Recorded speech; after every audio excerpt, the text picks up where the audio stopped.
Hello again, this is Greatdictator, and this is the second beta overview that I'm making after my BattleForge 2 beta overview. And this time it's BattleForge, an RTS with trading card mixed up with a trading card game.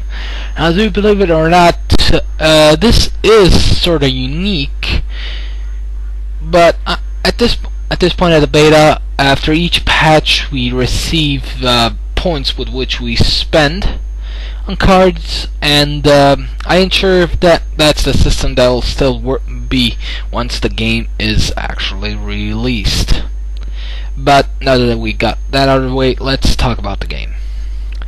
So far the beta is really fun, and at the beginning I was kind of really addicted while I was playing with my friend, since the game offers at least only 5-6 single player maps, and the rest is purely co-op with 2-player, 4-player, and one that is up to 12 players. Now trust me when I say this, sometimes it can be a pain to find players, but what to do and start playing together, it's a real enjoyment. Now even though this game seems simplistic, trust me, it's far away. The 4-player maps, trust me, that's where shit even on standard begins, especially maps in which you have to last a certain amount of time. Trust me, you will have your ass kicked in some maps multiple times, over and over. Now, one of the good things about the game is that it's fast-paced, and due to the card system, you can focus on front-like combat. So, for instance, you need a powerful card, and if it's ready, all you have to do, a unit that is, all you have to do is pop it right close to some of your units or buildings. That's all you need. So, base building is limited to only the support card structures and the building for the power generators. Now, these power generators give you resources, points with which you can summon your units. You also have orbs. The more you can have up to 4 orbs. The more orbs you got, the more powerful creatures. 4 is the maximum number. You can either try and go with the standard one faction, and there are like four factions, which is fire, ice, nature, and shadow. So kind of your basic fantasy factions. But anyways, let's get on. The way you build your army is the way with your deck. Basically, you build decks in the game's Forge mode, which we will come in later. The decks you get new cards by buying them with BattleForge points on the marketplace with booster packs, or if you know how to sell them, you can sell them on the auction. It's got a very in-depth auction system, and the game gives you that extra trading card game feel. Once you buy a booster pack, it's randomized, so you can get either the best cards or you can get cards that you already have, which is quite awesome in my opinion. You can even trade them with other people. Now let's get to some of the missions. Some of the missions will require you to secure one point and protect it, while some will require you to clear a path before a target can proceed.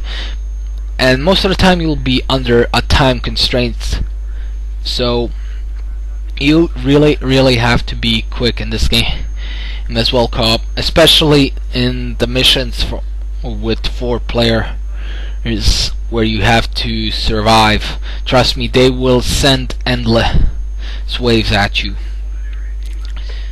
Oh yeah, I guess I forgot one of the main points of these missions.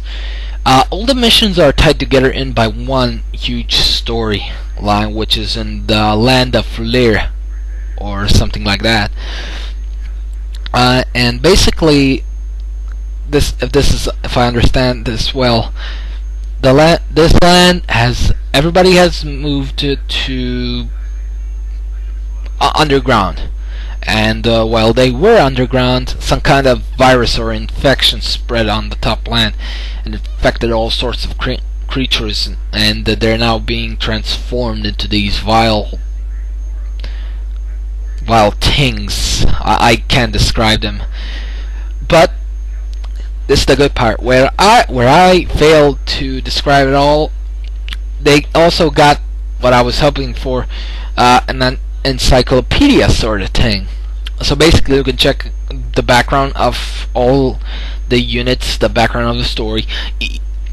In fact, each mission you complete reveals more and more of the plot and the story. Yes, I suppose we can now talk about the factions and the powers.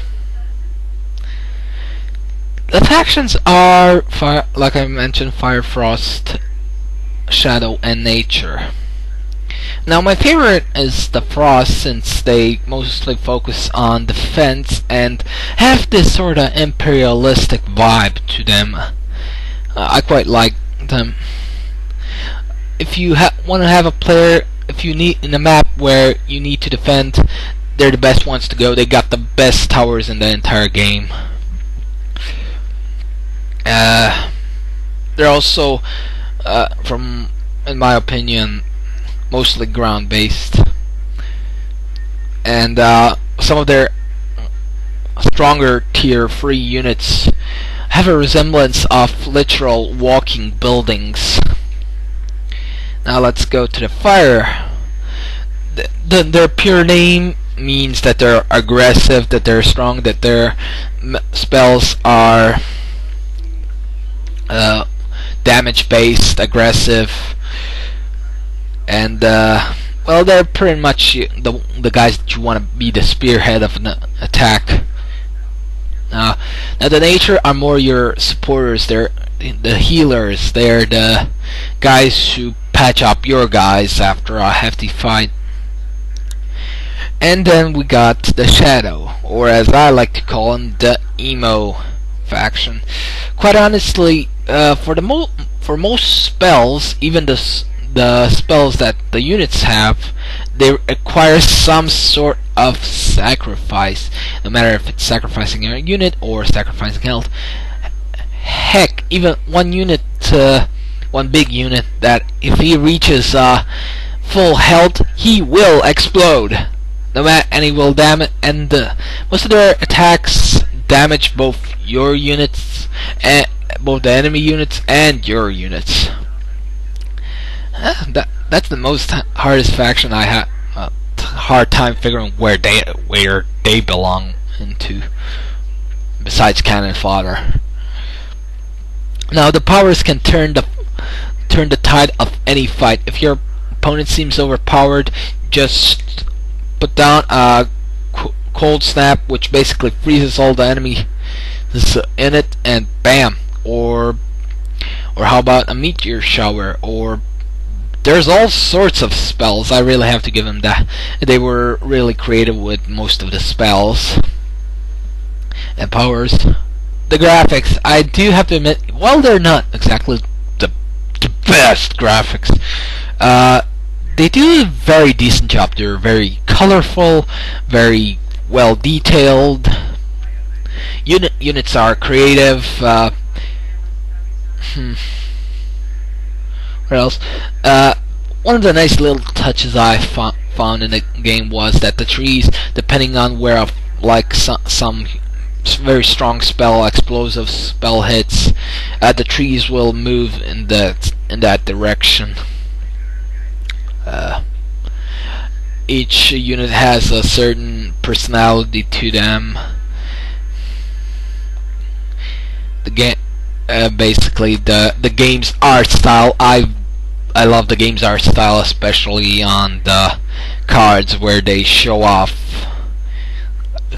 how the creatures and units would look in that world.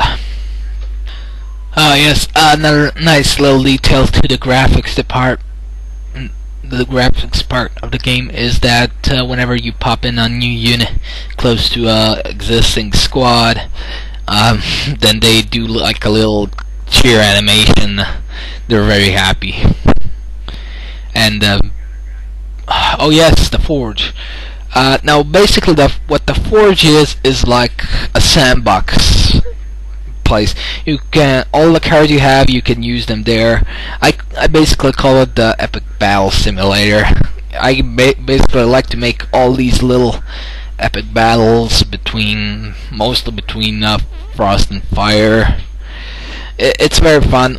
Plus you can also summon in some neutral units that attack no matter what, and basically you can test out there